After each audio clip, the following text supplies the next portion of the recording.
Hi everyone, my name is Shadisha Bennett Brody and I'm a licensed mental health counselor here at Flagler. Today we're going to be talking about conflict resolution. Conflict happens when you feel threatened in some way by someone. It's not just a disagreement. People tend to disagree over values, motivations, perceptions, ideas, or desires. Conflict festers when ignored, which causes more consequences in the long run. If you aren't comfortable with your own emotions, you will have difficulty resolving conflict. Conflicts are an opportunity for growth, and resolving conflict builds trust in relationships. Ultimately, it builds confidence to know that you can manage difficult things in your life. As an RA, you're in a unique position. You are a role model for your students, coworkers, parents. You can't do this, however, if you haven't paid attention to your own expression of feelings that go along with conflict, such as anger, aggression, and fear. Also, when we're stressed and practicing poor self-care, we don't have the inner resources to be healthy with others.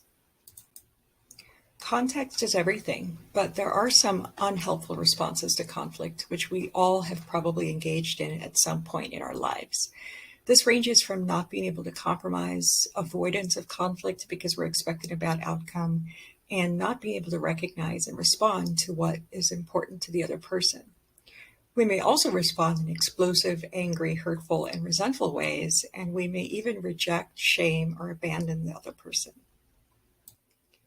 Helpful attitude towards conflict is to recognize and respond to other people's needs, especially if you do it in a calm, non-defensive, and respectful manner.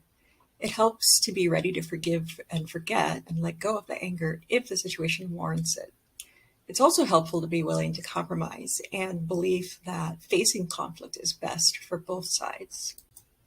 One of the reasons for poor conflict resolution is not being aware of your stressors. We don't perform our best when we're stressed out. So think about the term hangry, combines hungry and angry. Think about how you probably act when you're hungry and how easy it can lead to anger. So not knowing your triggers can also make conflict more difficult than it needs to be. Are political conversations more difficult than talking about career goals, for example? Do you feel like you have the emotional resources to address the conflict in the present moment? If not, have the conversation when you do. And of course, having poor listening skills increases our chance of misunderstandings and even more problems.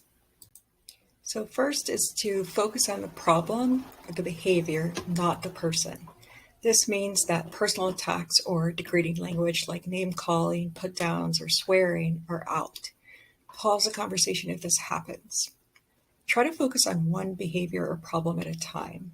It's ridiculously easy to start with one issue like you never do the dishes, and then piling on more issues like, oh, on top of that, you ignored me at lunch last week. It's just not helpful addressing unrelated issues. Express your feelings with words and take responsibility for them. You can say things like, I feel angry.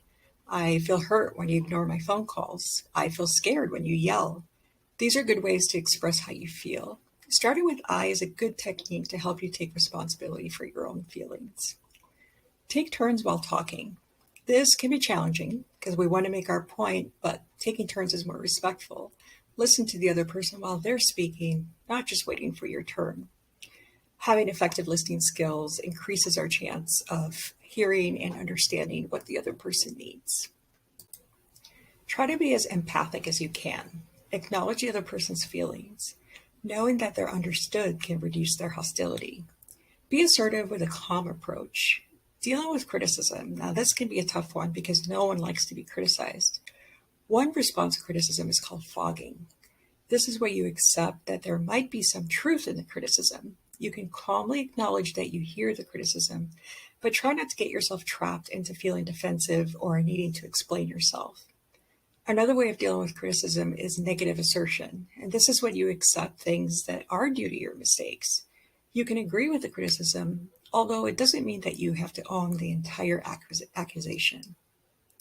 People say never go to bed angry, but that is not very helpful. If things get too heated or unproductive, take a time out. Just make sure that you make it clear to the other person that you plan to revisit the issue when you feel ready to do so. Don't forget to seek support from your friends and peers before or after the conversation, especially conflict is challenging for you. Reward yourself for engaging in difficult conversations. Thank you all, and I will leave you with this quote by Dorothy Thomas. Peace is not the absence of conflict, but the ability to cope with it.